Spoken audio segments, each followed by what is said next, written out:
ನಮಾಮಿ ಧನ್ವಂತರಿಮಾದಿದೇವಂ ಸುರಾಸುರೈರ್ವಂದಿತಪಾದಪದ್ಮಂ ಲೋಕೆ ಜರಾರುಗ್ಭಯಮೃತ್ಯುನಾಶಂ ದಾತಾರಮೀಶಂ ವಿವಿಧೌಷಧೀನಾಂ. ಕೊರೋನಾ ರೋಗ ನಿಯಂತ್ರಿಸುವಲ್ಲಿ ಜಾತಕರ್ಮ ಸಂಸ್ಕಾರದ ಮಹತ್ವ, ಈ ವಿಷಯದ ಬಗ್ಗೆ ಇದೀಗ ಮಾತನಾಡುವವರು ಶ್ರೀ ಧರ್ಮಸ್ಥಳ ಮಂಜುನಾಥೇಶ್ವರ ಆಯುರ್ವೇದ ಮಹಾವಿದ್ಯಾಲಯ ಹಾಗೂ ಆಸ್ಪತ್ರೆ ಉಡುಪಿಯ ಪ್ರಾಧ್ಯಾಪಕರಾದ ಡಾಕ್ಟರ್ ಪೃಥ್ವಿರಾಜ್ ಪುರಾಣಿಕ್. ಕೋವಿಡ್ ಎಂಬ ಮಹಾಮಾರಿಯು ಹುಟ್ಟಿದ ಮಗುವಿನಿಂದ ವೃದ್ಧಾಪ್ಯದವರೆಗೂ ಬಾಧಿಸುತ್ತದೆ. ಹುಟ್ಟಿದ ಮಕ್ಕಳಲ್ಲಿ ಮೊದಲು ಕೊರೋನಾ ವೈರಸ್ ಕಾಯಿಲೆಯು ಚೀನಾದ ವುಹಾನ್ ಪ್ರಾಂತ್ಯದಲ್ಲಿ ದಾಖಲಿಸಿದೆ. ಹುಟ್ಟಿದ ಮಗುವಿನಲ್ಲಿ ವ್ಯಾಧಿ ನಿರೋಧಕ ಶಕ್ತಿಯು ಹಾಗೂ ಶ್ವಾಸಕೋಶಗಳ ಬೆಳವಣಿಗೆಯೂ ಪೂರ್ಣವಾಗಿರುವುದಿಲ್ಲ. ಈ ಸಮಯದಲ್ಲಿ ವೈರಸ್ ಮತ್ತು ಬ್ಯಾಕ್ಟೀರಿಯಾಗಳ ಸೋಂಕು ತಗಲದ ಹಾಗೆ ನಾವು ಜಾಗ್ರತೆ ವಹಿಸಬೇಕು. ಆಯುರ್ವೇದದಲ್ಲಿ ಮಗುವಿನ ವ್ಯಾಧಿ ನಿರೋಧಕ ಶಕ್ತಿ ಜಾಸ್ತಿ ಮಾಡಲು ಹಾಗೂ ರೋಗ ಬರದಂತೆ ನೋಡಿಕೊಳ್ಳಲು ಜಾತಕರ್ಮ ಸಂಸ್ಕಾರವನ್ನು ಹೇಳಿರುತ್ತಾರೆ. ಅಂದರೆ ಮಗು ಹುಟ್ಟಿದ ತಕ್ಷಣ ಮಾಡಬೇಕಾದ ಕಾರ್ಯಗಳು. ಇದು ಷೋಡಶ ಸಂಸ್ಕಾರದಲ್ಲಿ ಒಂದು. ಬಾಲ ಸಂಸ್ಕಾರದಲ್ಲಿ ಮೊದಲನೆಯ ಸಂಸ್ಕಾರ ಜಾತಕರ್ಮ ಸಂಸ್ಕಾರ. ಈ ಜಾತಕರ್ಮ ಸಂಸ್ಕಾರದಲ್ಲಿ 3 ಕಾರ್ಯಗಳಿರುತ್ತದೆ. ಮೊದಲನೆಯದಾಗಿ ಮಧುಘೃತ ಪ್ರಾಶನ, ಅಂದರೆ ಜೇನುತುಪ್ಪ ಮತ್ತು ತುಪ್ಪವನ್ನು ಸಮ ಪ್ರಮಾಣದಲ್ಲಿ ಮಗುವಿಗೆ ನೀಡುವುದು. ಹೀಗೆ ಪ್ರಾಶನ ಮಾಡುವುದರಿಂದ ಮತ್ತು ಮಧುವಿನಲ್ಲಿ ಪರಾಗ ಕಣಗಳು ಇರುವುದರಿಂದ ಮಗುವಿನ ದೇಹದಲ್ಲಿ ವ್ಯಾಧಿ ನಿರೋಧಕ ಪ್ರತಿಕಾಯಗಳು ಹುಟ್ಟುತ್ತದೆ. ಅಲ್ಲದೆ ತುಪ್ಪವು ಮಗುವಿನ ದೇಹವರ್ಧನೆ, ಜೀರ್ಣಕ್ರಿಯೆ ಹಾಗೂ ಮಲವಿಸರ್ಜನೆಯಲ್ಲಿ ಸಹಾಯವಾಗುತ್ತದೆ.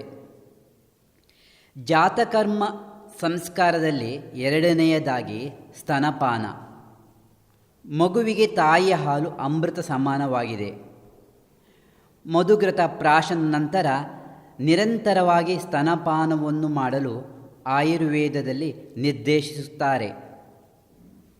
ಹಾಲಿನ ಕೊಲೆಸ್ಟ್ರಾಲ್ನಲ್ಲಿ IgG ಪ್ರತಿಕಾಯಗಳು, protein rich ಪಾಲಿಪೆಪ್ಟೈಡ್ಸ್, lactoferrin protein, ಸೈಟೋಕೈನೇಸ್ ಮತ್ತು ಲಿಂಫೋಕೈನೇಸ್ ಪೆಪ್ಟೈಡ್ಗಳು ಮಗುವಿನ ವ್ಯಾಧಿಶಮತ್ವವನ್ನು ವೃದ್ಧಿಸುತ್ತದೆ.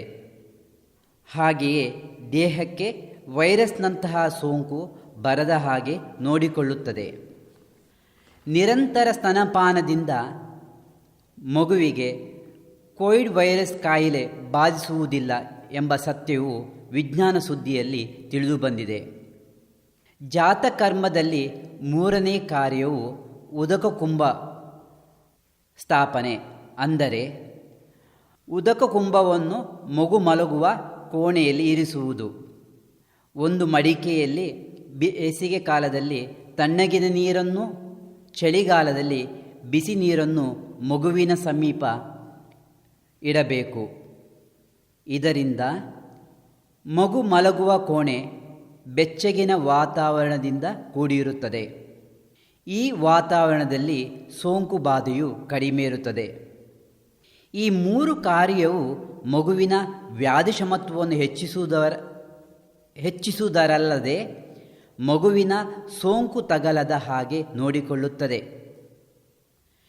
ಹೆರಿಗೆಯ ಸಮಯದಲ್ಲಿ ತಾಯಂದಿರು ಮಗುವಿಗೆ ಕೋವಿಡ್ ಕಾಯಿಲೆಯನ್ನು ಹರಡಬಹುದು.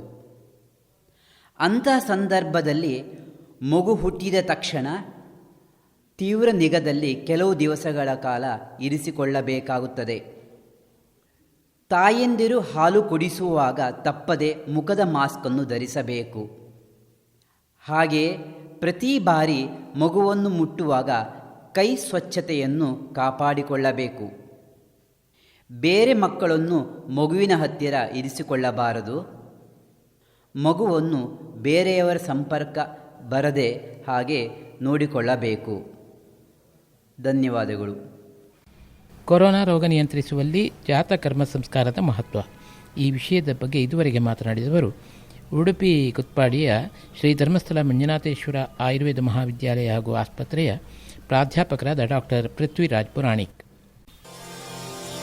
ನಮಾಮಿ ಧನ್ವಂತರಿಮಾದಿದೇವಂ ಸುರಾಸುರೈರ್ವಂದಿತಪಾದಪದ್ಮಂ ಲೋಕೆ ಜರಾರುಗ್ಭಯಮೃತ್ಯುನಾಶಂ ದಾತಾರಮೀಶಂ ವಿವಿಧೌಷಧೀನಾಂ.